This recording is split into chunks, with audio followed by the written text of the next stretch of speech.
फातिहा।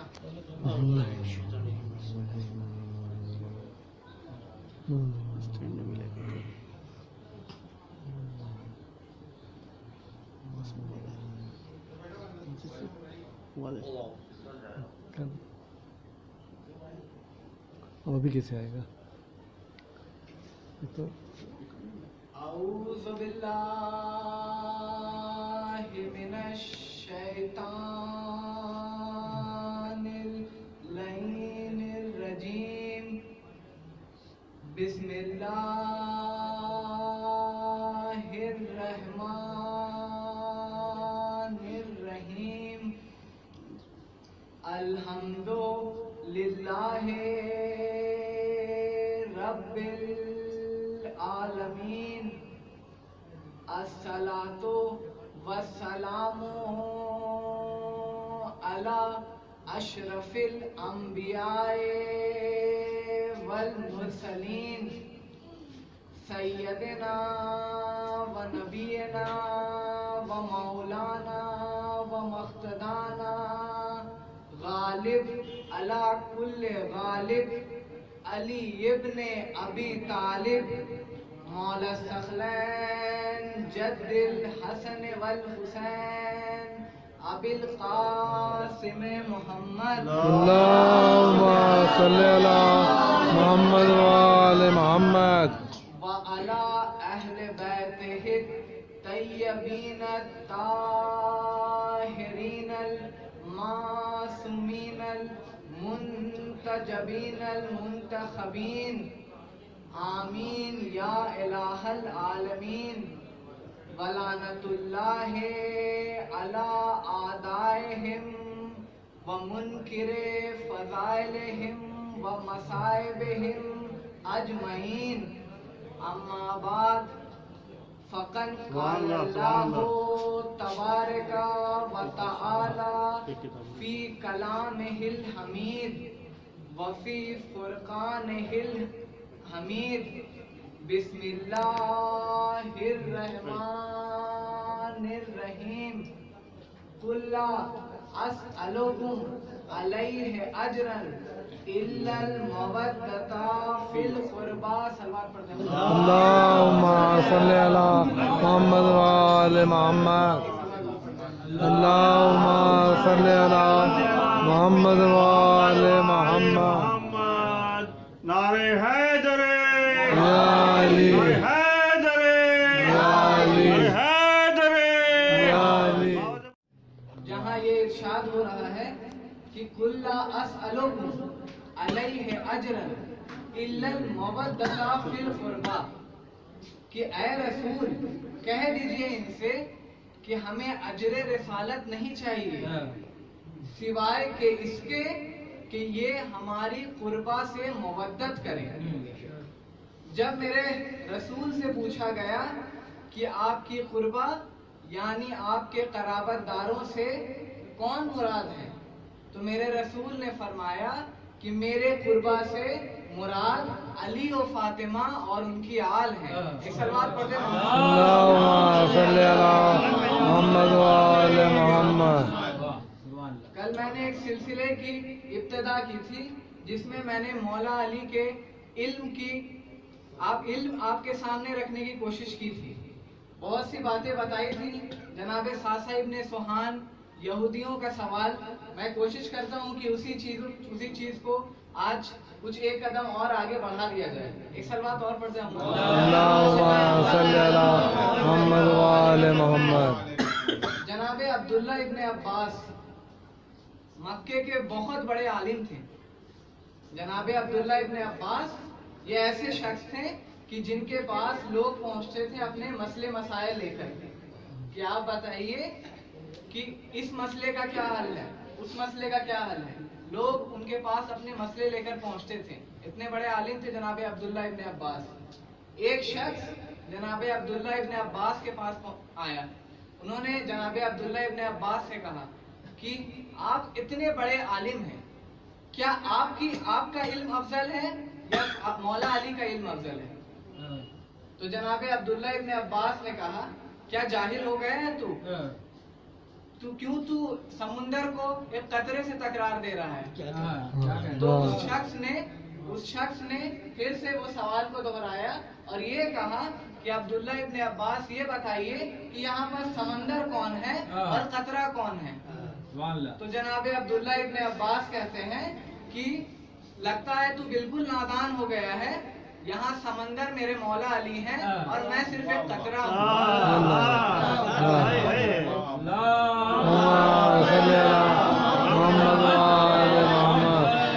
जनाब अब्दुल्ला इब्ने अब्बास जनाब कुमैल के साथ मौला अली के साथ रात भर इल्म लेते रहते थे, मौला बताते रहते थे, जनाब अब्दुल्ला इब्ने अब्बास और जनाब कुमैल सुनते रहते थे। एक बार जनाब अब्दुल्ला इब्ने अब्बास ने मेरे मौला से गुजारिश की कि मौला मुझे सूरह फातिहा के बारे में कुछ बताइए, मुझे इल्म नहीं है, आपसे बेहतर कौन जानता है, आप मुझे सूरह फातिहा के बारे में बताइए। वो मौला के साथ बैठे, पूरी रात गुजर गई और जनाब अब्दुल्ला इब्ने अब्बास ने जब रात गुजर गई, सुबह नमदार हुई, तो जनाब अब्दुल्ला इब्ने अब्बास ने कहा कि मौला मैंने तो आपसे गुजारिश की थी कि आप सूरह फातिहा की तफसीर बताएंगे, लेकिन आप तो बिस्मिल्लाह से आगे ही नहीं बढ़े, बिस्मिल्लाह से आगे ही नहीं बढ़े। या इतना ही नहीं, आपने तो पूरी रात बाय बिस्मिल्लाह में गुजार दी। फिर मेरे मौला ने जवाब दिया कि दुनिया की सारी चीजों, सारी नेमतों के सवाल, सारी नेमतों के जवाब, सारी नेमतों की बातें कुरान में मौजूद है। आपको किसी भी सवाल का जवाब चाहिए, आप कुरान की तरफ रुख करें, सारे सवालों का जवाब कुरान में मौजूद है। और ये सारी कुरान के दिल को कहते हैं सूरह फातिहा। सूरह फातिहा की इतनी अजमत है और सूरह फातिहा में सबसे अजीम चीज जो है वो है सूरह फातिहा में मौजूद बिस्मिल्लाह। और इस बिस्मिल्लाह में जो सबसे अजीम चीज मौजूद है वो उस बिस्मिल्लाह का बा है। और इस बा में जो सबसे अजीम चीज मौजूद है वो नुक्ता है जो बा के नीचे मौजूद होता है, और उस नुक्ते का नाम मौला अली है।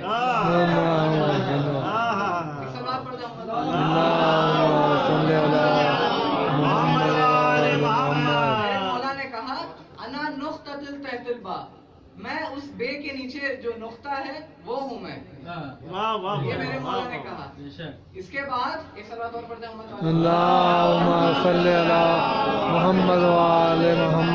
मौला अली कूफे में बैठे हुए हैं, मौला अली कूफे में तकरीर कर रहे हैं, सारे सहाबा बैठे हुए हैं, सारे सहाबा सुन रहे हैं। उसमें से एक शख्स आया, शख्स आकर बैठ गया, शख्स ने कुछ नहीं कहा। उसने जब सारे सहाबा अपने अपने सवाल कर चुके तो वो शख्स खड़ा हुआ और उसने कहा कि मौला अभी तो आप सलूनी का दावा कर रहे थे, मेरा एक सवाल है, उस सवाल को हल कर दीजिए। तो मेरे मौला ने कहा कि क्या सवाल है, अपने सवाल बता। तो उस शख्स ने अपना सवाल बताया, कहा कि मौला ये बताइए कि जनाबे जिब्राइल अभी किस जगह मौजूद हैं। मेरे मौला ने मगरिब की तरफ देखा, फिर मेरे मौला ने मशरिक की तरफ देखा, फिर मेरे मौला ने आसमान की तरफ देखा, फिर मेरे मौला ने जमीन की तरफ देखा। जब चारों तरफ देख लिया तो उस शख्स ने इस सवाल को वापस दोहराया कि मौला आपको नहीं पता कि जनाब जिब्रील कहाँ है। तो मेरे मौला ने कहा मैंने सारा आसमान देख लिया, मैंने सारी जमीन देख ली, जनाब जिब्रील कहीं मौजूद नहीं है। इसका यही मतलब है कि तुम ही जिब्रील।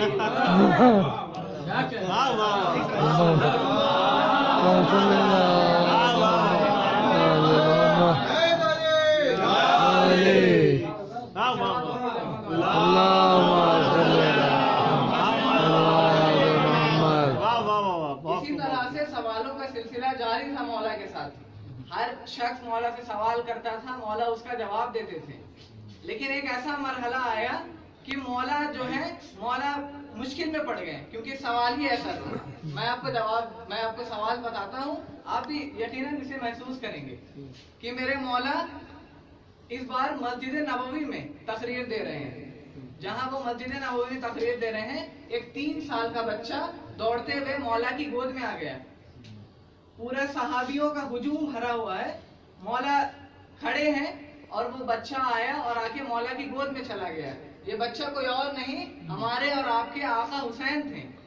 ये बच्चा जैसे ही मौला की गोद में आया, इन्होंने देखा कि सहाबियों का हुजूम है, तो इन्होंने मौलाए कायनात से एक सवाल किया कि मौला आप ये बताइए कि आप अफजल हैं या मैं।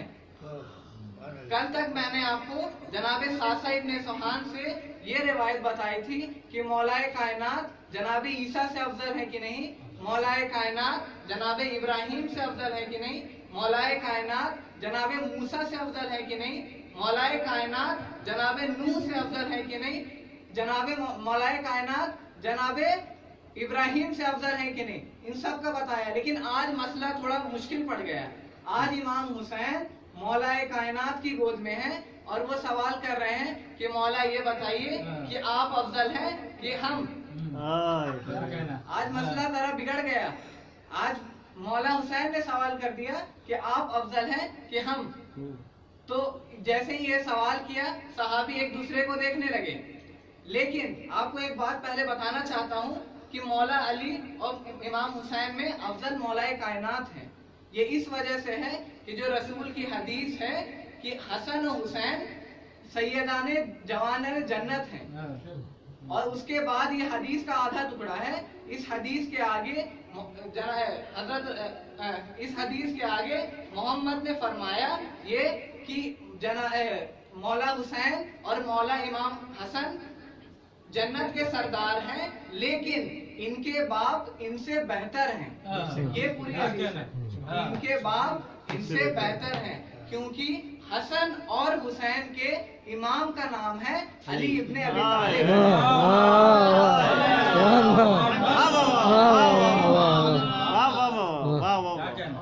तो मेरे मौला इमाम हुसैन ने जवाब दिया, कहा कि आप अफजल हैं।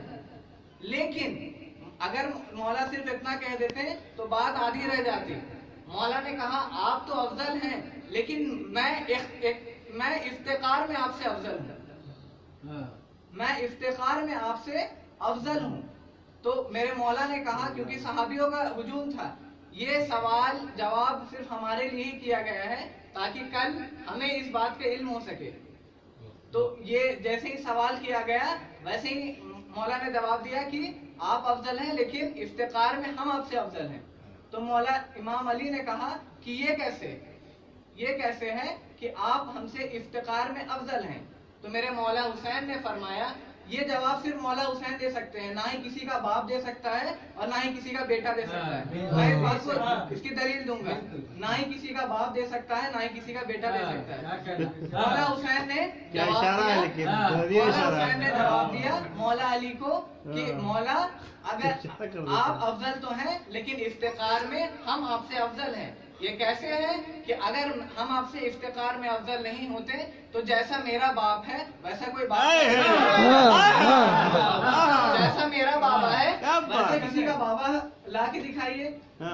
अगर मैं इफ्तिकार में अफजल नहीं हूँ तो जैसी मेरी माँ है वैसे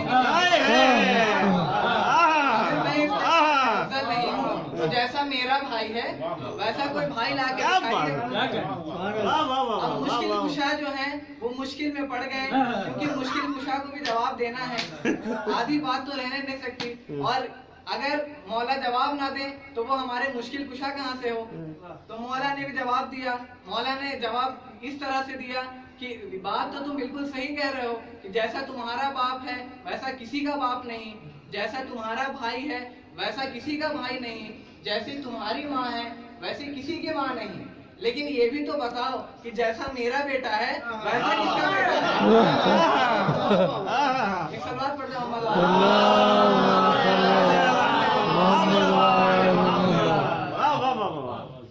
सिलसिला आगे बढ़ता गया। अब फिर मौला ने मस्जिद नबवी में ये ऐलान किया, सलूनी सलूनी कबला अन तफ्तूनी।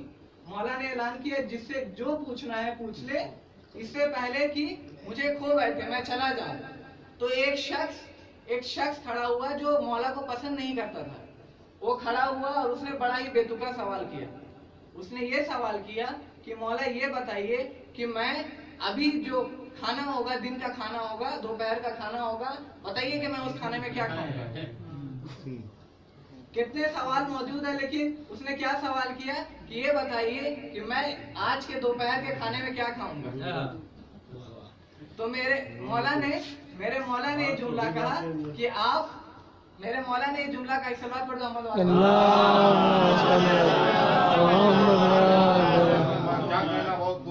मेरे मौला ने ये जवाब दिया कि तुम आज दिन के खाने में दूध और चावल खाओगे। दूध और चावल खाओगे। तो वो शख्स मौला से नफरत करता था, इसलिए उसने कहा अब आपने कह दिया है कि दूध और चावल खाओगे तो मैं दूध और चावल नहीं खाऊंगा, चाहे कुछ भी हो जाए मैं दूध और चावल नहीं खाऊंगा। मैं आपको झूठा साबित करूंगा, नौजुबिल्लाह, मैं आपको झूठा साबित करूंगा, मैं दूध और चावल नहीं खाऊंगा। जैसे ही अब ये जुमला मौला ने नहीं फरमाया, मैं अपने तरफ से आपको कह रहा हूँ कि मौला ने जिस वक्त ये कहा कि तुम दूध और चावल खाओगे, उस वक्त खुदा ने उसकी तकदीर में दूध और चावल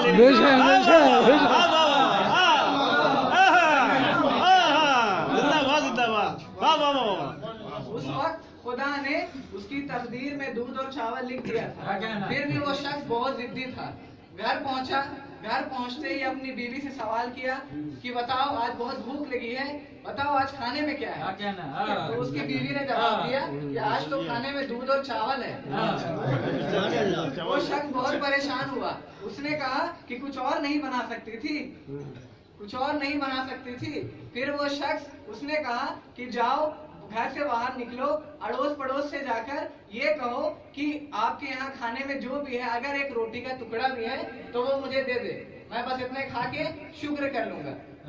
तो उसकी बीवी बाहर निकली, उन्होंने सारे पड़ोसियों के घर में गई, पूरे मोहल्ले के घर में गई, और जब वो वापस लौटी तब बहुत परेशान थी।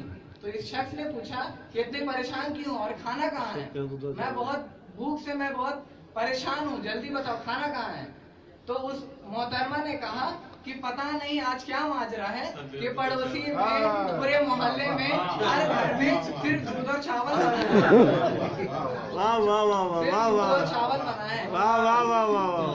वो शख्स से नहीं रहा गया, वो शख्स बहुत जिद्दी था, उस शख्स से रहा नहीं गया। वो शख्स अब मदीने से बाहर निकल आया। उसने जिद मान ली थी कि आज मैं नौजुबिल्लाह मौलाए कायनात को झूठा साबित करूंगा। वो मदीने से बाहर आ गया। मदीने से बाहर आ गया, आने के बाद उसने देखा कि ये काफिला आ रहा है। उसने देखा कि ये काफिला उसकी तरफ आ रहा है। उसने सोचा कि ये काफिला वाले हैं, बाहर से आ रहे होंगे, तो क्या जरूरी है कि इनके पास भी दूध और चावल ही होगा। तो जब उस काफिले वाले के पास गया, उसके सरदार से कहा कि मुझे कुछ खाने के लिए चाहिए, मैं तुम्हें इसके एवज में दिरहम दिनार दे दूंगा, तुम मुझे खाने के लिए कुछ दे दो। तो उसके सरदार ने कहा, काफिले के सरदार ने कहा कि हमने तो अभी अभी खाना नोश फरमाया है, अब हमारे पास तो खाना नहीं बचा है। तो इस शख्स ने कहा कि आप अपने बाकी काफिले वालों से पूछिए, शायद कुछ बचा हो।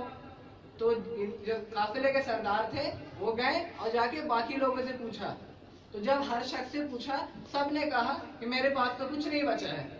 लेकिन उसमें से एक शख्स आया और उसने कहा कि मेरे पास थोड़ा सा दूध और चावल बचा है। उस शख्स ने कहा कि मेरे पास थोड़ा सा दूध और चावल बचा है। ये शख्स बिल्कुल चिड़चिड़ा गया, ये मौला को झूठा साबित करना चाहता था, और जहाँ जा रहा है वहाँ दूध और चावल ही मिल रहा है।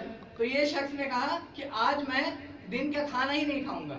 अब ये शख्स वापस लौटने लगा, लेकिन काफिले वाले जो हैं, काफिले वाले ने कहा कि तुमने हमारी बेइज्जती की है, पहले तुम हमसे खाना मांगे और उसके बाद जब हमने तुम्हें दूध और चावल दिया, अब तुम खाना लेने के तैयार नहीं हो। तो काफिले वालों ने उसे रोका, वो रुकने के लिए तैयार नहीं हुआ। तो काफिले वालों ने उसकी पिटाई कर दी, बहुत मारा उसे और जबरदस्ती उसे दूध और चावल ही खिलाया।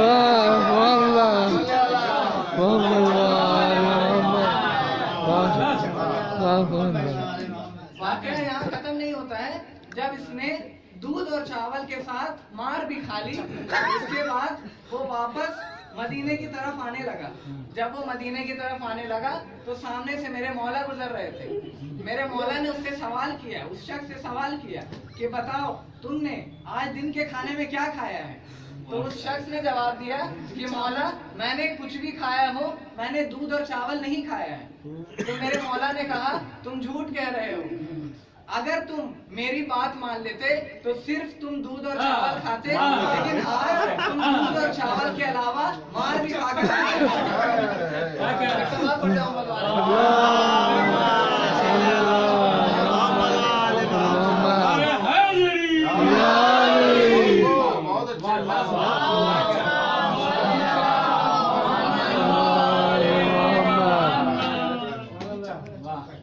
जैसे मैंने बताया था कि मेरे मौला खैरात साहिल को देखकर ही अता करते हैं।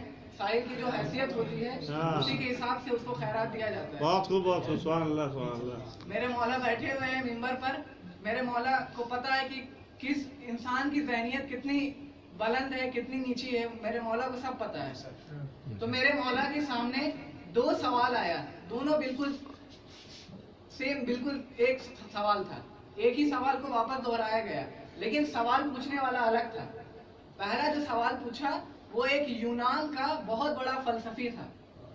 ये मौला के दरबार में आया और उसने मौला से एक सवाल पूछा।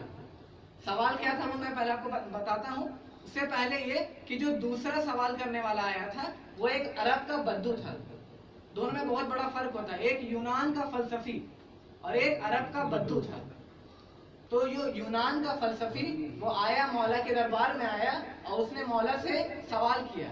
सवाल ये था कि क्या खुदा इतनी कुदरत रखता है कि वो पूरी कायनात को एक अंडे के छिलके में डाल दे, कायनात को ना ही छोटा करे ना ही बड़ा करे, और अंडे के छिलके को ना ही छोटा करे ना ही बड़ा करे? क्या खुदा इस बात पे कुदरत रखता है कि वो उस अंडे के छिलके के अंदर पूरी कायनात को समा दे?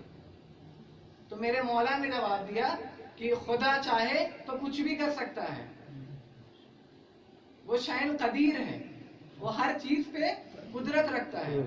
लेकिन ये फलसफी था, यूनान से आया था, बहुत बड़ा साइंसदान था, इसलिए इसे उस तरह का जवाब दिया गया। मौला ने उसे क्या जवाब दिया? एक सवाल पढ़ते हैं मोहम्मद वाले।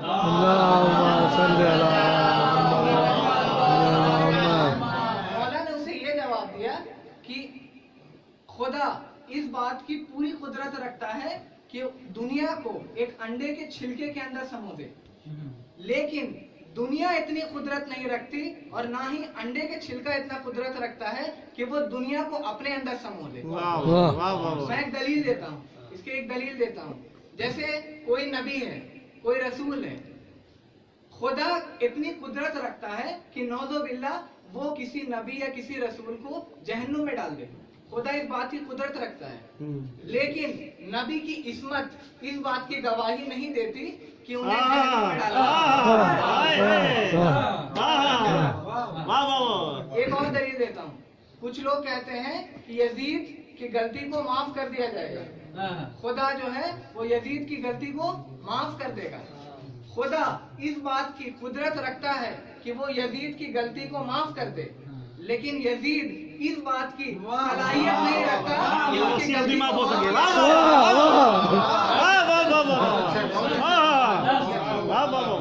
खुदा इस बात की कुदरत रखता है कि वो लेकिन यजीद इस बात की सलाहियत नहीं रखता कि उसके गलती, उसके गुनाह को माफ किया जा सके। ये उस फलसफी को जवाब दिया। उस फलसफी ने कहा कि मौला मेरे बहुत उम्र गुजर गई है, काश मैं पहले आपके पास आया होता तो शायद मेरी जिंदगी और बेहतर तरीके से गुजरती। अब इसके बाद वो अरब का एक बद्दू, एक जाहिल, वो मौला के सामने आया। उसने सवाल को दोहराया।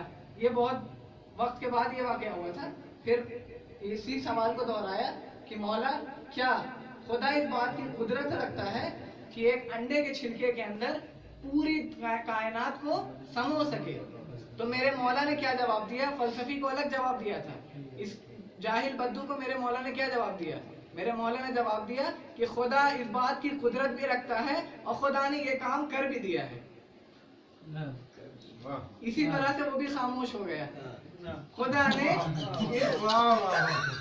इसी तरह से वो भी खामोश हो गया कि खुदा सिर्फ इस बात की कुदरत नहीं रखता है, बल्कि खुदा ने ये काम कर दिया है।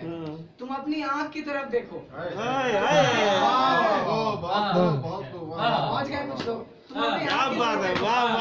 तुम्हारी आंख जो है वो उस अंडे के छिलके से छोटी है, लेकिन तुम उसमें अपनी पूरी कायनात को समझ सकते हो। तुमने कायनात को बढ़ाया, कायनात को कम किया, अंडे के छिलके को बढ़ाया, अंडे के छिलके को कम किया। सवाल करते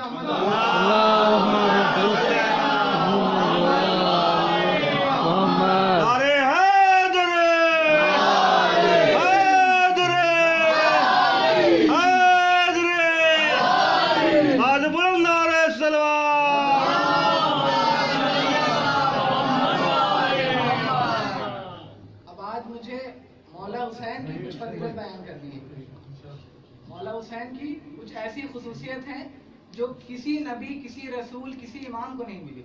कुछ ऐसी खुसूसियत है जो सिर्फ मौला हुसैन के लिए है, उसे मैं बयान करना चाहता हूँ। एक सलवात पढ़ दो और मोहम्मद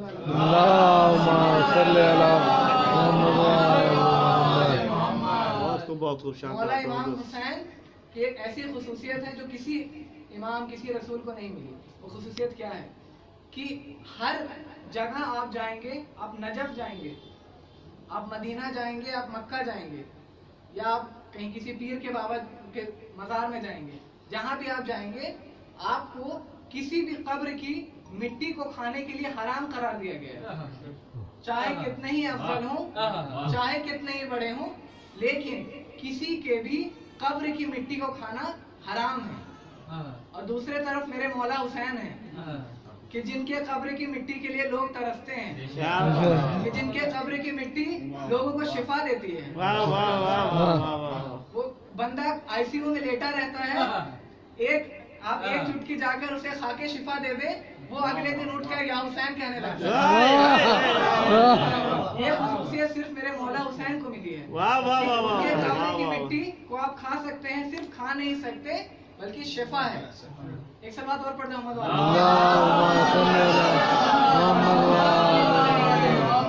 मेरे मौला की दूसरी खुसूसियत क्या है?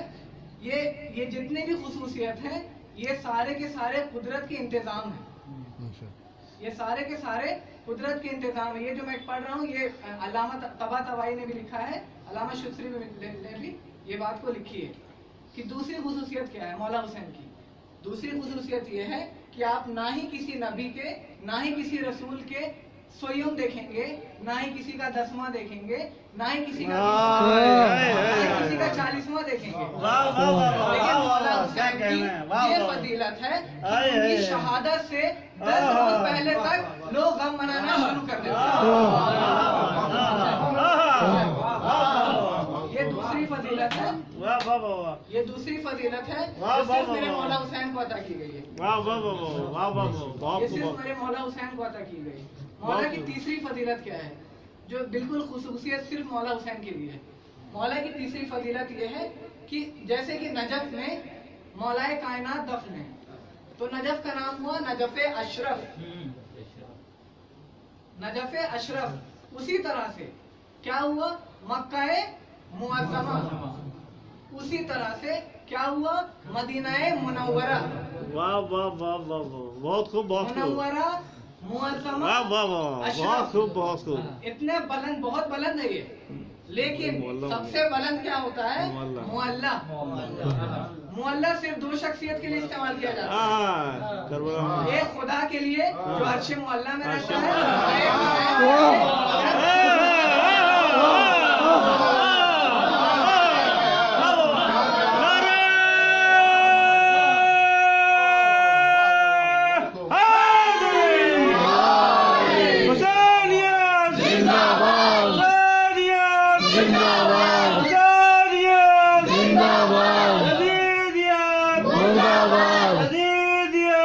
मुर्दाबाद।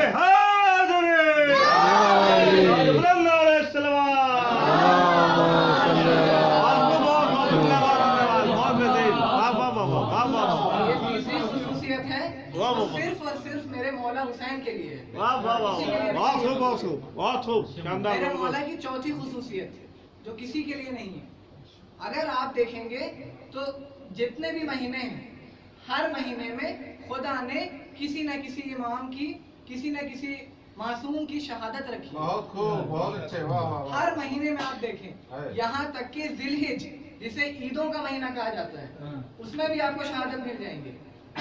हर महीने में किसी न किसी इमाम की, किसी न किसी मासूम की शहादत मौजूद है, सिवाय के एक महीने के, और उस महीने का नाम है शाबान। वाह वाह वाह वाह वाह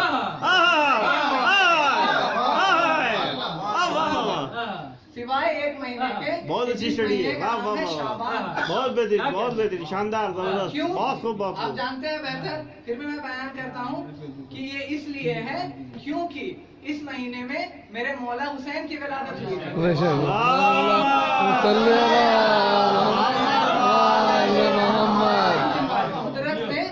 कुदरत ने ये इंतजाम किया था कि जिस महीने में खुशी आए, हुसैन के लिए खुशी आए, उस महीने में किसी तरह से कोई भी गम ना आए। बहुत अच्छे, वाह वाह वाह वाह। मेरे मौला की पांचवी खुसूसियत, ये आखिरी खुसूसियत है, मेरे मौला की पांचवी खुसूसियत ये है कि हर महीने में आपको किसी न किसी इमाम की विलादत, किसी न किसी नबी की विलादत, किसी न किसी रसूल की विलादत मिलेगी। हर महीने में आपको मिलेगी, यहाँ तक कि आपको सफर में भी मिलेगी। आपको सफर में भी इमाम की विलादत मिलेगी। ये अलग बात है कि हम ताज़ीमन उनकी विलादत नहीं मनाते हैं, लेकिन आपको सफर में भी इमाम की विलादत मिलेगी। लेकिन वाहिद ये मुहर्रम है कि जिसमें ना किसी इमाम की विलादत है, ना किसी मासूम की विलादत है। वाह वाह वाह वाह वाह वजह क्या है वाह कि बहुत जिस खूब महीने बहुत। में मेरे मौला हुसैन पे गम आया, उस महीने में खुदा भी नहीं चाहता कि किसी तरह की कोई खुशी आ सके। एक सवाल पढ़ जाओ अहमद भाई।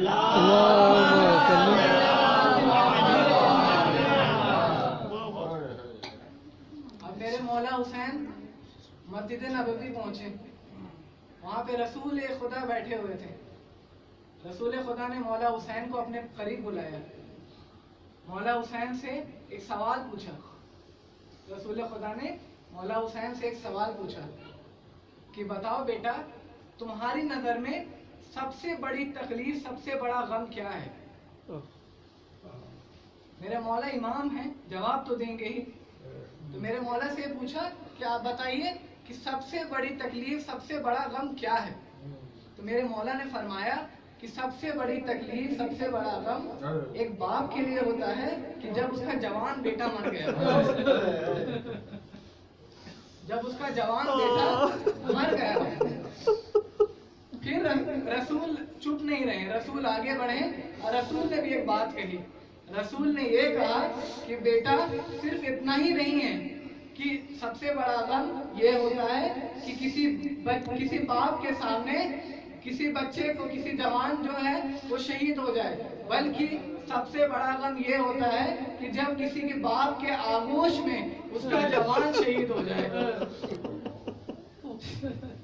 जब मेरे मौला ने ये फरमाया तो मेरे मौला उस समय 3 बरस के थे, लेकिन मेरे मौला इमाम हुसैन ने ये कहा कि नाना, आपको घबराने की कोई जरूरत नहीं है, मैं आपके दीन को बचाऊंगा। बाबा, मैं आपके विलायत को बचाऊंगा। अम्मा, मैं आपकी इस्मत को बचाऊंगा। मौला चुप नहीं रहे। उसके बाद धीरे धीरे सफर आगे बढ़ा। मौला जब करबला पहुंच चुके हैं, शबे आशूर आ चुकी है, मौला हर शहीद को बता रहे हैं कि तुम किस तरह शहीद किए जाओगे, तुम किस तरह शहीद किए जाओगे। जब हजरत अली अकबर की शहादत बताने लगे तो जमीन कांपने लगी। मौला को लगा कि अली अकबर कांप रहे हैं। मौला ने कहा, अली अकबर, क्या तुम अपनी मौत से डर गए हो? तो अली अकबर ने जवाब दिया कि मौला, क्या हम हक पर नहीं है? तो मेरे मौला ने जवाब दिया कि बेटा, हम बिल्कुल हक पर हैं, लेकिन हम बिल्कुल हक पर हैं। तो हजरत अली अकबर ने फिर कहा, जवाब दिया कि मौला, अगर हम हक पर हैं तो मौत हम पर आ पड़े या हम मौत पर जा पड़े, कोई फर्क नहीं होता है। ये मामला आगे बढ़ा, आशूर आ गई, सारे शहीद एक एक करके जाने लगे, सब वापस आने लगे। अब हजरत अली अकबर से देखा ना गया। हजरत अली अकबर आगे बढ़े, उन्होंने मौला से कहा कि मौला क्या मुझे जिहाद की इजाजत है? जिहाद का नाम सुना तो मौला ने कहा कि हाँ बेटा, तुम्हें जिहाद की बिल्कुल इजाजत है, लेकिन तुम्हें 4 शख्सियत से इजाजत लेनी पड़ेगी, उसके बाद ही तुम मैदान में जा सकते हो। पहली शख्सियत तो मैं हूँ जो जिसने तुम्हें इजाजत दे दी है। अब तुम्हें अपनी माँ से, अपने भाई से और अपनी फूफी से इजाजत लेनी पड़ेगी।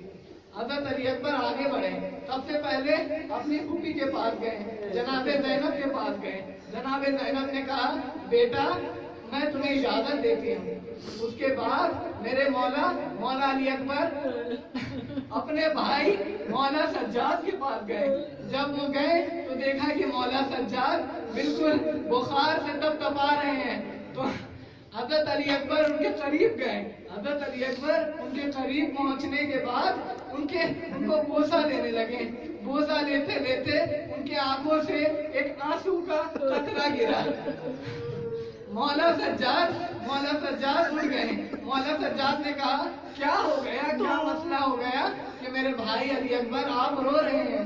तो हजरत अली अकबर ने जवाब दिया कि भैया अब हमारे मौला के लिए, अब हमारे बाबा के लिए कोई नहीं रहा, सब कत्ले हो गए, मेरा बाबा अकेला हो गया है, अब हम क्या करें?